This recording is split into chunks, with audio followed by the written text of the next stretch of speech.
Today's video is going to be how to change out your head unit to an aftermarket radio. This could be fairly inexpensive all the way to, wow, you're out of your mind, you spent way too much money on your radio, because these head units can get very, very pricey with the more and more options that you add on them. But this video is going to be showing you how to remove the head unit to replace it, and also the very basics on how to wire in a new aftermarket radio. I took the one out of my last 4Runner and I'm gonna put it in this one because I love every feature with it. It has wireless CarPlay.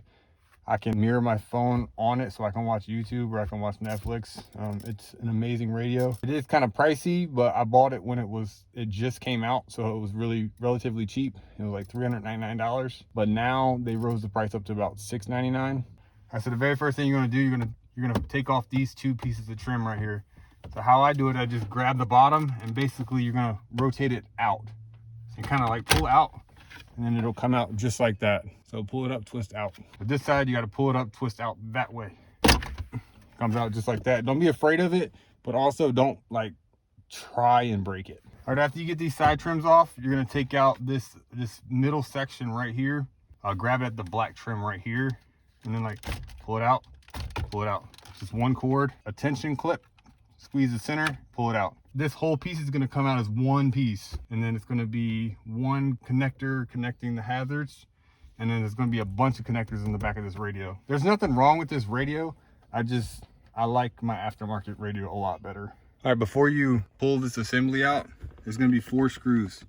There's a bolt there, a bolt there, a bolt there, and a bolt there. Take out those 4 and then this whole piece will come out. And what you'll need for those 4 bolts is a 10mm and an extension with a ratchet.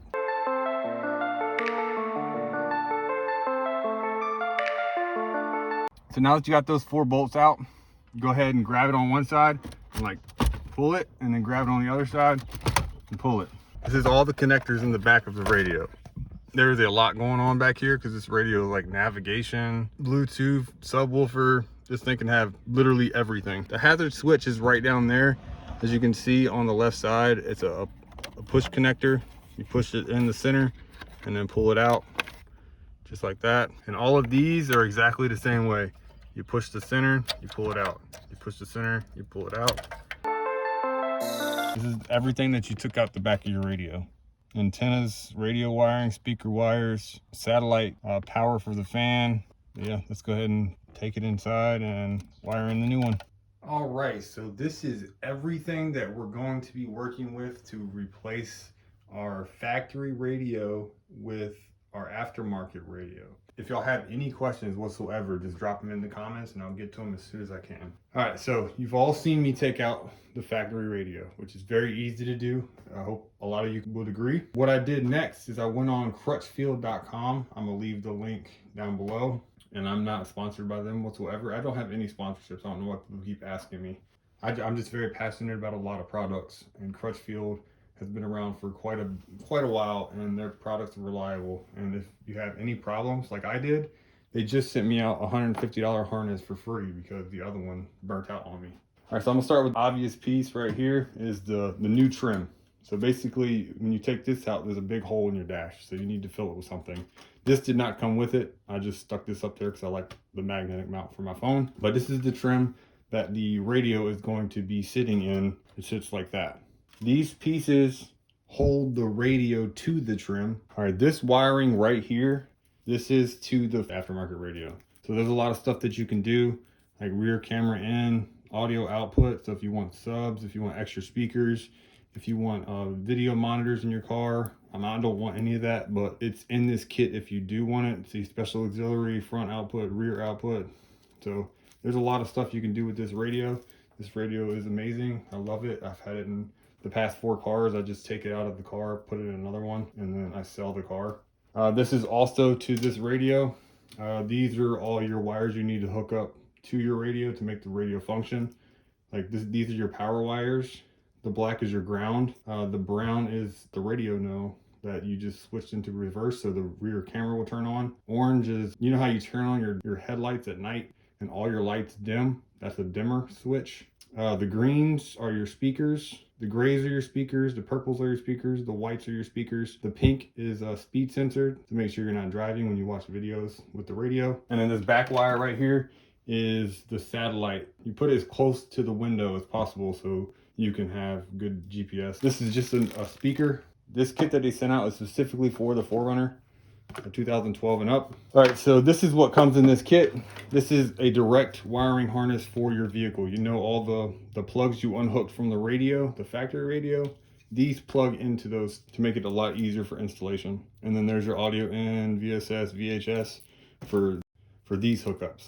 The green and purple are just speaker wires. It's just another adapter that came out of the factory radio. This box right here allows you to keep your steering wheel controls. This connector is your antenna for your radio. And then this connector right here is to retain your USB that's right in front of your center column. Very straightforward, especially when Crutchfield has done the majority of the work for me. Like, I did not do this. I have not touched this harness. All we have to do is hook up the basic wires, and how you do that is yellow to yellow, red to red, white to white.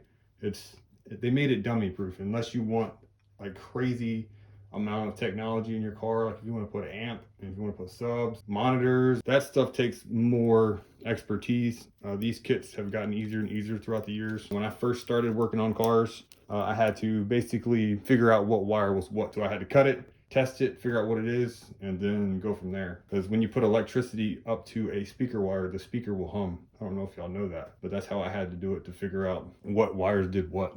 These are the tools you're going to need. Those are wire cutters and crimpers. These are wire strippers.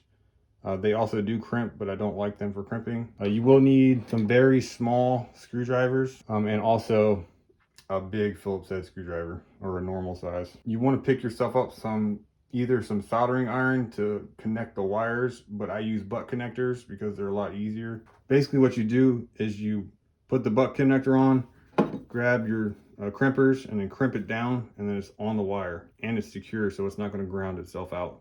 Then you put the other wire in that you're going to connect, and then crimp that side down, and then they're crimped together.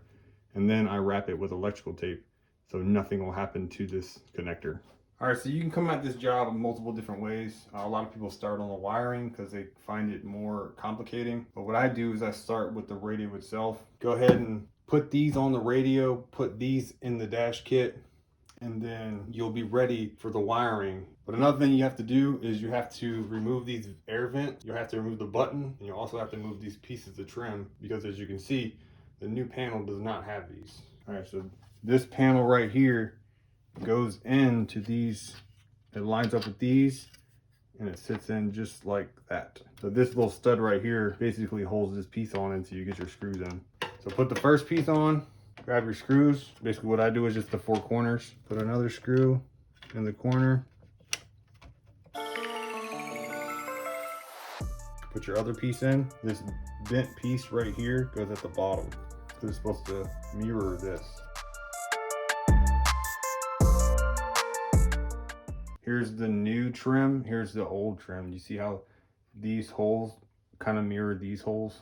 All right, the very next step, find the bottom of whatever radio you're installing. My buttons are at the bottom of my radio, and just put it into the slot. And then as you can see on the side, there's a bunch of holes. The screws that come with the radio are the screws that you screw into the side. I only do 4, 1 in each corner. This is how I do it. Just 2 there and 2 there. 2 there, 2 there. It doesn't have to be exact as long as the radio doesn't move. And that's the whole point of the screws. Next step, I've already mentioned it. We have to start removing these and putting it on these. So there's 5 pieces plus this very top trim. Don't forget about the top trim. You start, see there's a teeny tiny screw right there and a teeny tiny screw right there. You're gonna take those 2 screws out and slide this black piece right here like straight out. Then there's like push clips in each corner. There's like 2 push pins here and 2 push pins here. You basically gotta pry it up a little bit, and then it'll pop this corner out. You pry this piece up, and it'll pry this, and then you basically can pop it all out at that point. So just remove 2, and then it should come all the way out on both of these. See that screw down there? And there's also another screw right there once you get this vent out. This little black trim around this little knob. But yeah, I'm gonna take all this off, and I'm gonna show you after the fact.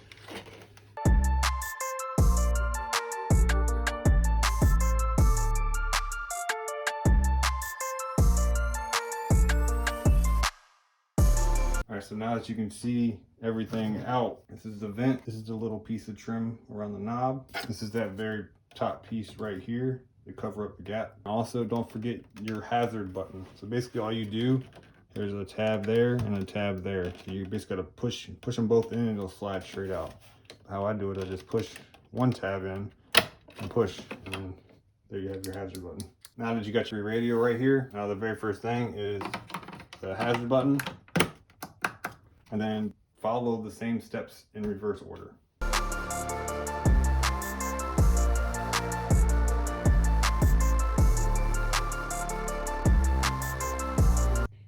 Your radio should look like this after you are done. All right, so now that we're done installing the radio into the trim piece, now let's go ahead and wire in everything. So when you're ready to start, grab the harness that you bought for your factory radio, which these go into the factory prongs that you took out of your radio to convert them into these wires. These are the ones that came out of your radio. These are the only two that we need right now. Yeah, let's go ahead and put butt connectors on each one of these. Then after you put butt connectors on these, connect color to color. So yellow with yellow, red with red, orange with orange with white, green with green. What you have to do with these green wires is there's two green wires, but there's a black strip in one of the green wires. I don't know if you can see that on the camera. And then this one's just straight green. That means this one's positive and this one's negative. This other harness that you're gonna be hooking it to, it has a green with green and a green with black. So make sure you hook them up properly.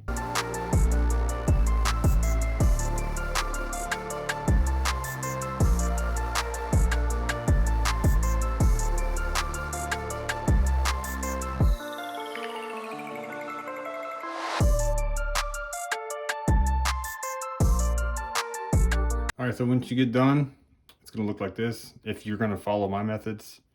All right, so the next step is, some of these aren't stripped.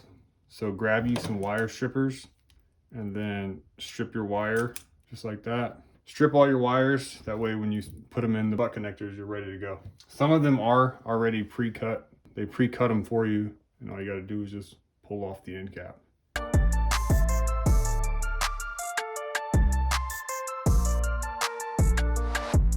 So when you start connecting these wires, again, keep in mind the black line in the wire. And also keep in mind the colors might not be exactly matching, because you see how these two green wires are darker than these two green wires.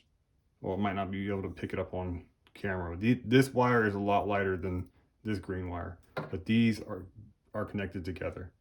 These purples are a little darker than these purples.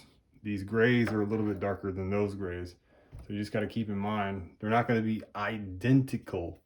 And if you need to, grab the box that the radio came into, and it also has a legend in there that tells you exactly what wires are what. And then when you buy the harness, there's instructions that tell you exactly what wires go to what wire. So always look at your instruction manual if you have any problems. And also, I can try and help you if you leave a comment down in the comments.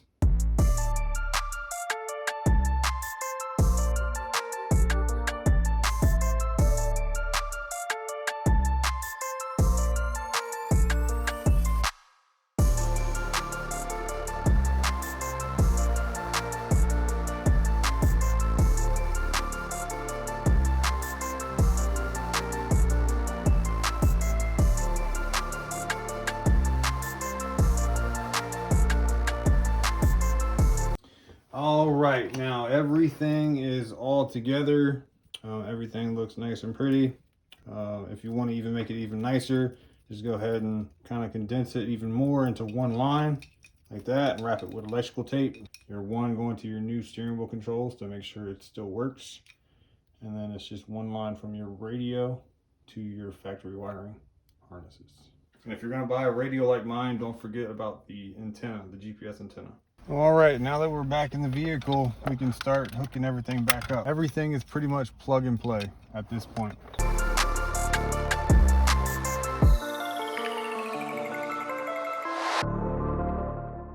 This one is your hazards. Don't get that confused with your radio harness.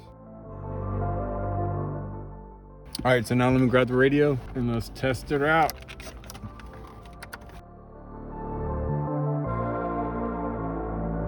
Sometimes you got to double and triple check that you plugged in everything right, and if you plugged in everything, because there is a lot of wiring to these newer radios. This is your steering wheel control. Now I can see if it works or not.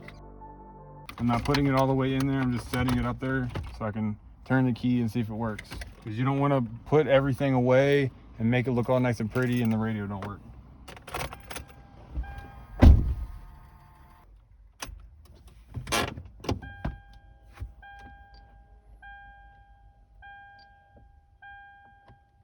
So I got sound.